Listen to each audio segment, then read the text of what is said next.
2019 आणि आता 2029 ची तयारी।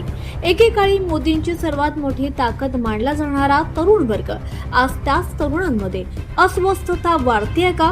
पेपरफुटी, बेरोजगारी, भारतातील गैरव्यवहार या सगळ्यांमुळे भाजपच्या हक्काची वोट बँक हलतेय का की विरोधक मुद्द्याचं राजकारण करतायत? नेमकं काय आहे वास्तव पाहूया सत्य भिडूच्या या स्पेशल रिपोर्टमध्ये। 2014च्या निवडणुकीत नरेंद्र मोदी यांनी देशातील तरुणांना मोठी स्वप्न दाखवली। डिजिटल इंडिया, स्टार्टअप इंडिया आणि स्किल इंडिया तसंच मेक इन इंडिया यांसारख्या योजनांमुळे लाखो युवक भाजपाकडे वळाले। सोशल मीडियावर मोदींची लोकप्रियता शिखरावर होती। पहिल्यांदा मतदान करणाऱ्या मतदारांमध्ये भाजपला मोठा पाठिंबा मिळाला। 2019 मध्येही हे समीकरण कायम राहिलं आणि मोदींची प्रतिमा तरुणांचा नेता म्हणून अधिक मजबूत झाली।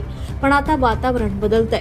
2024 नंतर मात्र चित्र काहीसं वेगळं दिसू लागलं। नीट पेपर फुटी, भरती प्रक्रियेतील गैरव्यवहार, वाढती बेरोजगारी आणि स्पर्धा परीक्षेतील अनिश्चितता या प्रश्नांमुळे हजारो विद्यार्थी रस्त्यावर उतरले।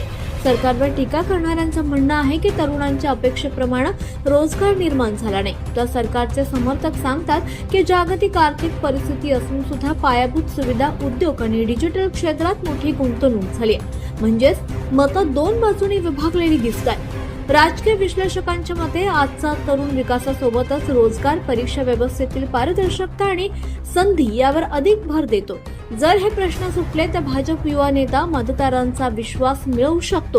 पण हे प्रश्न कायम राहिले तर विरोधी पक्षांना त्याचा राजकीय फायदा होणार नसल्याची शक्यता नाकारता येत नाही। मात्र अंतिम निर्णय नेहमीप्रमाणे मतदारांचाच असेल।